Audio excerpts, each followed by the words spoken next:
সাম্প্রতিক সময়ে দেশের বিভিন্ন মহল থেকে বাংলাদেশের ছাত্র রাজনীতি নিষিদ্ধ করার ব্যাপারে একটি জোর দাবি লক্ষ্য করা যাচ্ছে এবং আমরা কিছু ক্ষেত্রে লক্ষ্য করেছি এই দেশের তথাকথিত কিছু গণতান্ত্রিক রাজনৈতিক দল তারাও এই ছাত্র রাজনীতি নিষিদ্ধের ব্যাপারে পরোক্ষভাবে তাদের মতামত উপস্থাপনের চেষ্টা করছে।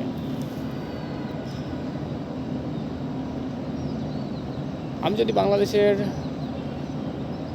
যেই বিগত দিনে হওয়া গুরুত্বপূর্ণ কিছু সংগ্রামের কথা চিন্তা করি, সেই সংগ্রামগুলো সম্পূর্ণভাবে সফল করার পিছনে সবচেয়ে বেশি যাদের অবদান ছিল তারা হচ্ছে বাংলাদেশের ছাত্র সমাজ। আমি যদি 52-এর ভাষা আন্দোলনের কথা চিন্তা করি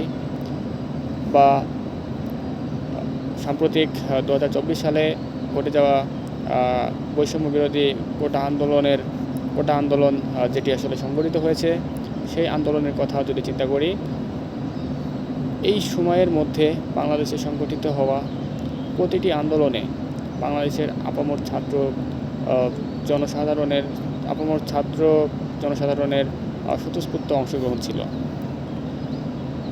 এবং এই প্রতিটি আন্দোলন সুসংগঠিত করা, সাধারণ ছাত্রদেরকে সঠিক দিক নির্দেশনা প্রদান করা, সত্যিকারের আন্দোলনে তৈরি হওয়া চ্যালেঞ্জের মুখোমুখি হওয়া, প্রতিটি ক্ষেত্রে বাংলাদেশের যেই গতানুগতিক ছাত্র রাজনীতির সাথে সম্পৃক্ত যেই দলগুলো ছিল তাদের নেতৃবৃন্দের কার্যকরী স্বতঃস্ফূর্ত ভূমিকা ছিল। এই বিষয়টি নিয়ে আমি মনে করি বাংলাদেশের কোনো মহলই দ্বিমত পোষণ করবে না। বাংলাদেশ যখনই খাদের কিনারায় পতিত হয়েছে, যখনই বাংলাদেশের আপামর জনসাধারণের স্বার্থ লঙ্ঘিত হয়েছে, ঠিক সেই মুহূর্তে বাংলাদেশের ছাত্র সমাজ রুখে দাঁড়িয়েছে এবং এই ছাত্র সমাজকে সঠিকভাবে দিক নির্দেশনা প্রদান করে এই আন্দোলন সংগ্রাম সফল করার পিছনে রাজনৈতিক দলগুলো কতটা গুরুত্বপূর্ণ ভূমিকা পালন করছে সেই বিষয়টি আর আলাদা করে আমি বলবো না। কিন্তু দুঃখজনক হলেও সত্য, বর্তমান সময়ে বেশ কিছু তথাকথিত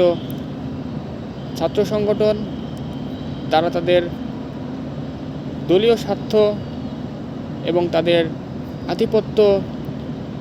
নতুনভাবে প্রতিষ্ঠা করার জন্য তারা মূলধারার ছাত্র রাজনীতি নিষিদ্ধ করার দাবি জানাচ্ছে,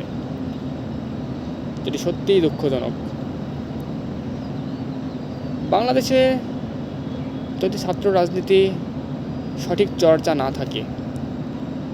বাংলাদেশের ভবিষ্যতে যারা নেতৃত্ব গ্রহণ করবে তাদের মধ্যে যদি শিক্ষার আলো না থাকে, কিভাবে আমরা একটি সত্যিকার অর্থে যোগ্য শাসক, যোগ্য নেতৃত্ব ভবিষ্যতের জন্য তৈরি করব?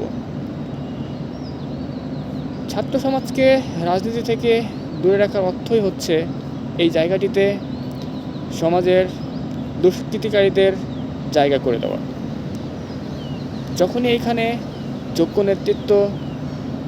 তৈরি হবে না এবং যোগ্য নেতৃত্ব, মেধাবী নেতৃত্ব যখনই রাজনীতির সাথে সম্পৃক্ত হবে না, সংযুক্ত হবে না, ঠিক সেই জায়গাটি সম্পূর্ণভাবে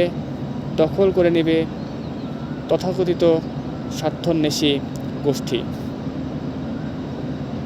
যাদের জিম্মায় বিগত 30 বছর বাংলাদেশ খুব ভয়ঙ্করভাবে আকণ্ঠ ডুবেছিল।